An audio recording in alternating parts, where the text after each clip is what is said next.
Hello children, today we are going to start our new chapter 12, Friction. You might have seen a driver of a car or a truck slowing down the vehicle at a traffic signal. You too slows down your bicycle whenever you need it by applying brakes. Have you ever thought why a vehicle slows down when brakes are applied?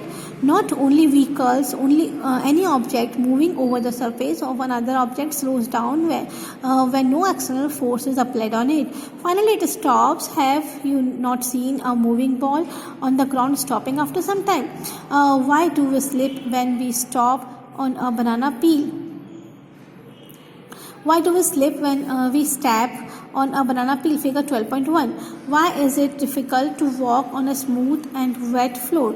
Children, हमको मालूम है और हम previous chapter में भी friction के बारे में थोड़ा बहुत पढ़ चुके हैं. ठीक है, तो ऐसा क्या होता है कि ट्रैफिक सिग्नल होता है, तब हम ब्रेक्स अप्लाई करते हैं तो हमारा व्हीकल स्टॉप हो जाता है. ठीक है, ऐसा क्या चीज़ उन पर अप्लाई होती है? या फिर कोई भी मूविंग ऑब्जेक्ट है, जैसे कि एक बॉल है जो ग्राउंड पे हम उस ग्राउंड पे जा रही है और एकदम से धीरे धीरे उसकी स्पीड ग्रेजुअली स्लो हो जाती है और फाइनली वो स्टॉप हो जाती है, रुक जाती है. ठीक है ना. लेकिन वहीं अगर हम एक बनाना पील के ऊपर पैर रखकर हमारा पैर चल जाता है, हम स्लिप हो जाते हैं, या फिर कोई स्मूथ और वेट फ्लोर है, इन पर अगर हम स्लिप होते हैं तो हमारा रुकना थोड़ा सा मुश्किल हो जाता है. तो ऐसी क्या चीज़ है जो किसी भी चीज़ को थोड़ा रुकना मुश्किल बनाती है या फिर उसको एकदम से रोक देती है? You will find the answer to such questions in this chapter. इस चैप्टर में हमें इन सभी क्वेश्चंस का आंसर मिलेगा. 12.1 Force of Friction. Activity 12.1. Gently push a book on a table. You observe that it stops after moving for some distance. Repeat this activity, pushing the book from the opposite direction. Does the book stop this time too? Can you think of an explanation? Can you say that a force must be acting on the book opposing this motion? This force is called the force of friction. You saw that if you apply the force along the left, friction acts along the right. If you apply the force along the right, the friction acts along the left direction. In both cases, the force opposes the motion of the book. The force of the friction always opposes the applied force. In double activity, the force of friction acts between the surface of the book and the surface of the table. Is the friction the same for all the surfaces?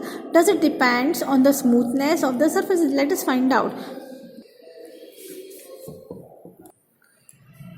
Children, in activity 12.1 what we will observe कि हम पहले क्या करते हैं कि एक book है जो टेबल पर प्लेस्ड है, उसको इस डायरेक्शन में पुश करते हैं. तो व्हाट वी विल ऑब्जर्व कि वो थोड़ी देर आगे जाकर स्टॉप हो जाती है अपने आप ही. ठीक है ना, हम उस पर कोई फोर्स अप्लाई नहीं करते, लेकिन तो भी वो बिना फोर्स अप्लाई करे अपने आप रुक जाती है. अब हम इसको अपोजिट डायरेक्शन में, दूसरी तरफ डायरेक्शन में हम इसको पुश करेंगे. सेम चीज़ हम वहाँ पर भी देखेंगे कि थोड़ी देर आगे जाकर वो पुश होकर मूव होकर अपने आप रुक जाती है. ठीक है, तो ऐसी क्या चीज़ है या कौन सा फोर्स ऑटोमेटिकली अप्लाई हो रहा है जो इस बुक को अपने आप रोक देता है? तो जब हम इधर इसको पुश कर रहे हैं, यानी कि इधर फोर्स अप्लाई कर रहे हैं, तो इधर से एक ऑटोमेटिकली फोर्स अप्लाई होता है जिसे हम कहते हैं फोर्स ऑफ फ्रिक्शन. ठीक है, वही इस बुक को यहाँ आगे जाकर रोक देता है. इन द सेम वे अगर हम इस डायरेक्शन में फोर्स अप्लाई कर रहे हैं या पुश कर रहे हैं बुक को, तो इसके ऑपोजिट डायरेक्शन में एक फोर्स अप्लाई होता है, फोर्स ऑफ फ्रिक्शन, जिससे कि जो इस पर बुक पर ऑटोमेटिकली अप्लाई होता है, जिससे ये बुक रुक जाती है ना, जो इसकी स्पीड, जो इसकी स्टेट ऑफ मोशन को अफेक्ट करता है. ठीक है, तो हम ये बोल सकते हैं कि इस बुक की सरफेस पर और इस टेबल की सरफेस के बीच में, क्योंकि दोनों की सरफेस कांटेक्ट में है, एक फोर्स अप्लाई हो रहा है जिससे कि जो इसकी स्टेट ऑफ मोशन को या फोर्स को अफेक्ट करता है, that is known as force of friction. So children, क्या हम ये बोल सकते हैं कि जो फोर्स ऑफ फ्रिक्शन है ये सारी सरफेसेस पे सेम अप्लाई होता है या फिर ये सरफेस की स्मूथनेस या रफनेस पर डिपेंड करता है? Let us find out in this chapter. 12.2 factors affecting friction. कौन कौन से फैक्टर्स है जो फोर्स ऑफ फ्रिक्शन को अफेक्ट करते हैं? Activity 12.2 tie a string around a brake. Pull the brake by a spring balance. You need to apply some force.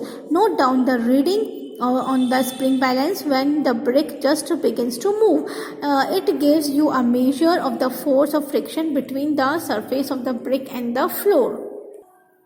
Now wrap a piece of polythene around the brake. You repeat the activity. Do you observe any difference in the readings of the spring balance? In the above two cases, you might be the reason for this difference.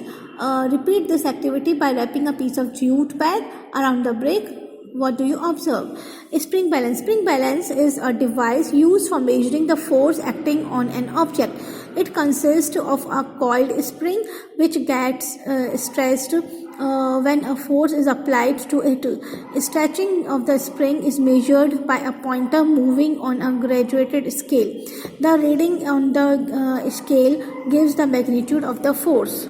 See children, this is a device which is known as spring balance. Spring balance में यहाँ पर आपको एक hook दिखाई दे रहा है जिससे कि हम कोई भी ऑब्जेक्ट्स यहाँ से टाई कर सकते हैं. ठीक है, यहाँ पर एक स्प्रिंग होती है, यहाँ पर कुछ मेजरमेंट्स आपको दिखाई दे रहे हैं. ठीक है, जैसे ही यहाँ पर हम इसको किसी भी कोई भी ऑब्जेक्ट को यहाँ से स्ट्रेच करके पुल करेंगे हम, तो एक फोर्स अप्लाई होगा और इस फोर्स का जो मैग्नीट्यूड है वो यहाँ का मेजरमेंट आ जाएगा जिससे हमको उस फोर्स का कितना मैग्नीट्यूड है वो मालूम पड़ जाएगा. ठीक है ना. बाय स्ट्रेचिंग द स्प्रिंग, जो पॉइंटर है वो मूव करेगा इस स्केल के ऊपर और इससे हमें रीडिंग मालूम पड़ जाएगी कि किसी भी ऑब्जेक्ट पे कितना फोर्स का मैग्नीट्यूड है. So here we do an activity. See figure 12.3. यहाँ पर हम क्या लेंगे? We take a brick. ठीक है, उस ब्रिक से एक स्ट्रिंग है उसको टाई कर देंगे और इस स्ट्रिंग की यहाँ पर हम with the help of hook एक स्प्रिंग बैलेंस को से इसको टाई कर देंगे, है ना, स्ट्रिंग के दूसरे एंड पे. अब हम इसको ब्रिक को इस स्प्रिंग बैलेंस से पुश करने की कोशिश करेंगे. यहाँ से स्प्रिंग बैलेंस को होल्ड करके इसको पुश करने की कोशिश करेंगे.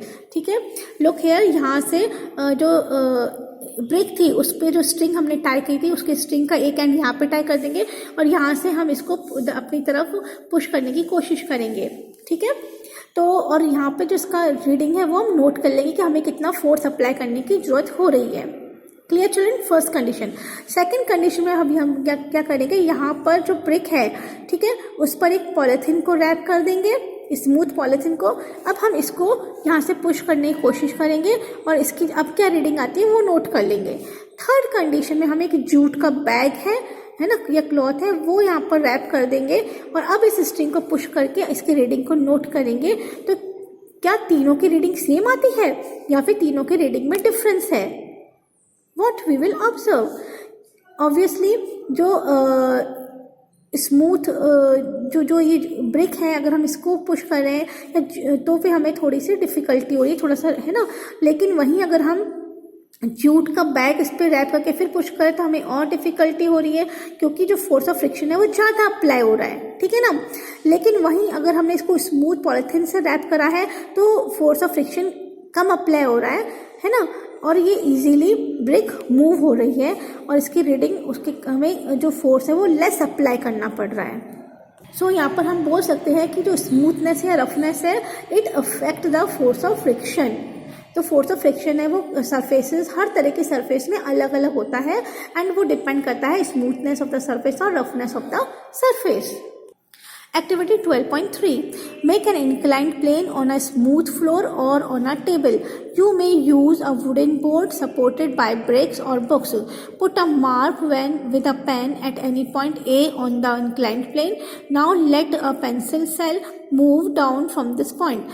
How far does it move on the table before coming to the rest? Note down the distance. Now spread a piece of cloth over the table. Make sure that there are no wrinkles in the cloth. Try the activity again. Repeat this activity by spreading a thin layer of sand over the table. Maintain the same slope throughout this activity.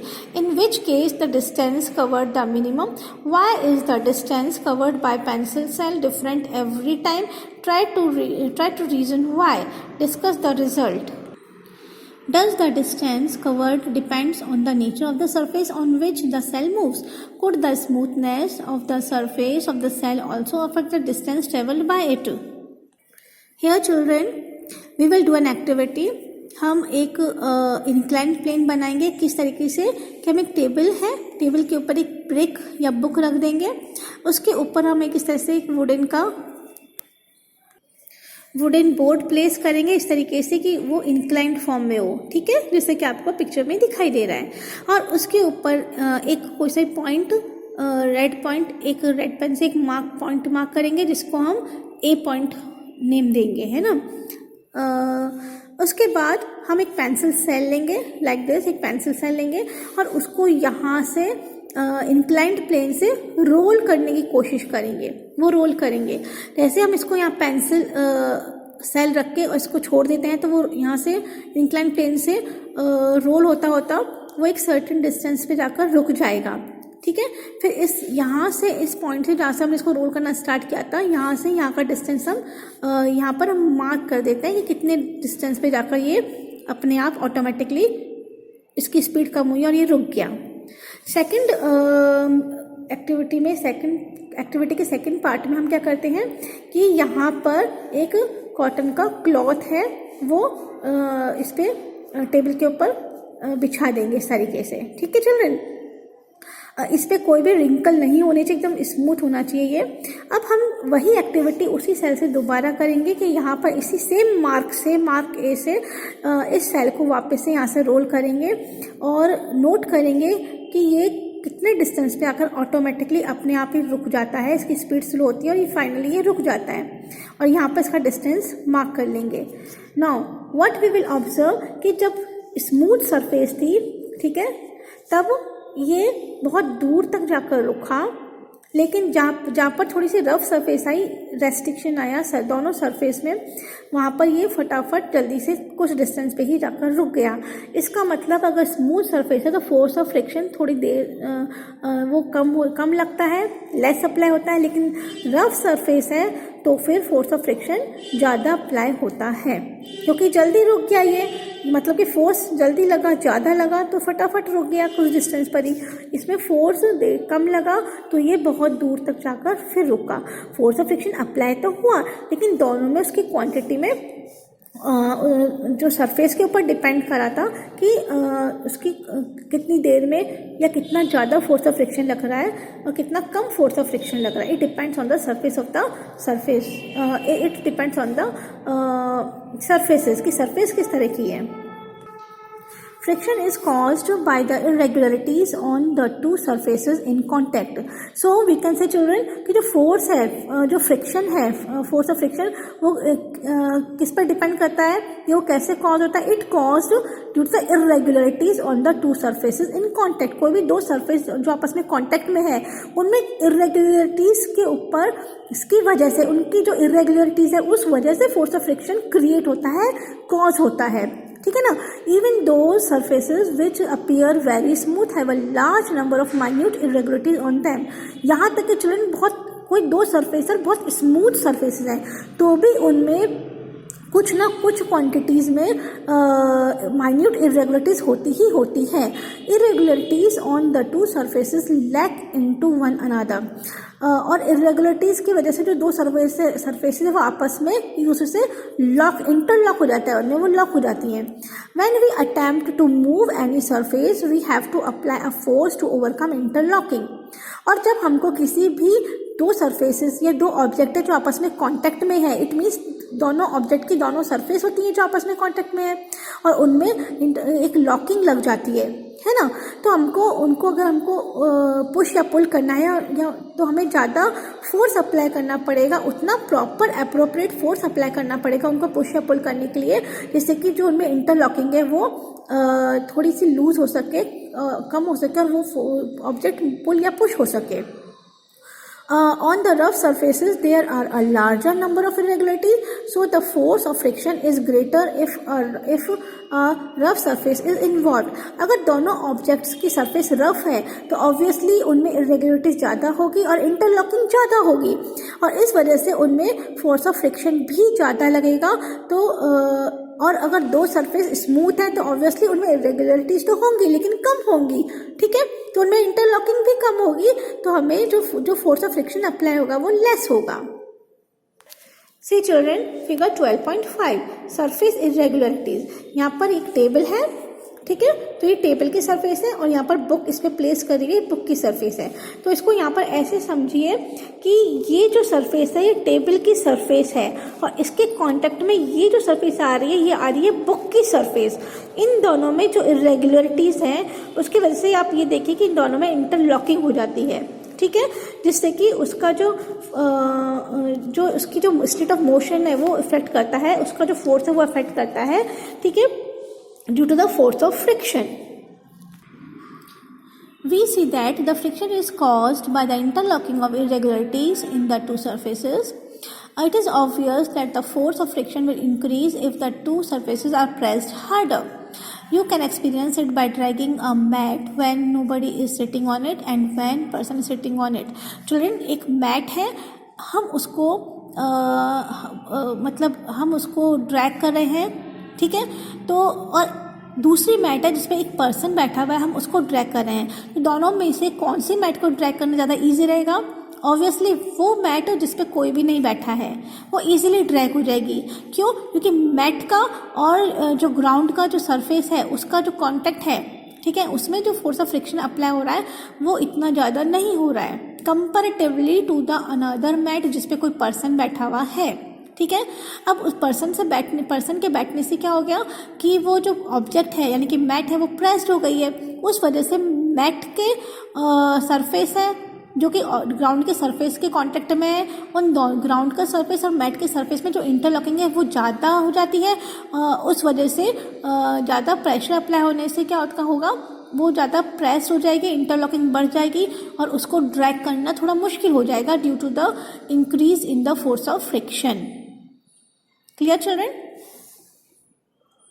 Recall your experience when last time you moved a heavy box from one place to another. If you have no such experience, get that experience now. What is easier, to move the box from rest or to move when it is already in motion? The force required to overcome friction at the instant an object starts moving from rest is a measure of static friction. On the other hand, the force required to keep the object moving with the same speed is the measure of sliding friction. When the box starts sliding, the contact points on its surface do not get enough time to lock into the contact points of the floor, so the sliding friction is slightly smaller than the static friction, and you find it is somewhat easier to move the box already in motion than it started. Children, यहाँ पर figure 12.6 हम देख रहे हैं। You have to push on the box to keep it moving. एक box है, ठीक है ना, यहाँ पर हम दो कंडीशन लेते हैं। फर्स्ट कंडीशन में जो बॉक्स है वो रेस्ट कंडीशन में है, ठीक है। अब फिर हम उसको पुश करने की कोशिश कर रहे हैं। सेकंड कंडीशन में जो बॉक्स है ये ऑलरेडी पुश हो रहा है और फिर हम इस पर और ज़्यादा फोर्स अप्लाई करने की कोशिश करते हैं। तो कौन से बॉक्स को पुश करना ज़्यादा ईजियर है, जो रेस्ट कंडीशन में फिर हम उसको पुश कर रहे हैं, या फिर जो ऑलरेडी मोशन में है, स्टेट ऑफ मोशन में, और फिर हम उसको फिर पुश कर रहे हैं? ऑब्वियसली सेकंड कंडीशन में पुश करना और ज़्यादा ईजी रहेगा, because we have to apply less force, क्योंकि फर्स्ट कंडीशन में we have to apply more force. तो क्योंकि इस कंडीशन में इन दोनों की सरफेस में जो इंटरलॉकिंग है, ठीक है ना, वो ज़्यादा है क्योंकि इस रेस्ट कंडीशन में है, तो इस वजह से हमको ज़्यादा फोर्स अप्लाई करना पड़ रहा है क्योंकि इसमें फोर्स ऑफ फ्रिक्शन ज़्यादा लग रहा है। इससे इस कंडीशन में हम फोर्स ऑफ फ्रिक्शन को कहेंगे स्टैटिक फ्रिक्शन, ठीक है ना। लेकिन जब ये मूव कंडीशन में होगा तब इन दोनों के बीच में जो इंटरलॉकिंग है वो इतनी ज़्यादा नहीं होती है, इस वजह से force of friction less apply होता है, और उस कंडीशन में हम इसको कंटिन्यूटी में पुश करेंगे तो हमको फिर इतनी ज़्यादा फोर्स अप्लाई करने की ज़रूरत नहीं होगी। और इस कंडीशन में हम फोर्स को कहेंगे, जो फोर्स ऑफ फ्रिक्शन है उसे हम कहेंगे स्लाइडिंग फ्रिक्शन। तो रेस्ट कंडीशन में जो था वो था स्टैटिक फ्रिक्शन, और जब ये मोशन की कंडीशन में है उस वक्त जो फ्रिक्शन अप्लाई हो रहा है वो होगा स्लाइडिंग फ्रिक्शन। तो ऑब्वियसली स्लाइडिंग फ्रिक्शन में इंटरलॉकिंग कम होती है, तो जो फोर्स है, जो फोर्स ऑफ फ्रिक्शन है वो लेस हो जाता है। लेकिन स्टैटिक फ्रिक्शन में क्योंकि इंटरलॉकिंग ज़्यादा होती है तो फोर्स ऑफ फ्रिक्शन ज़्यादा होता है। Clear children? Now in our next session we will read more about friction. Thank you.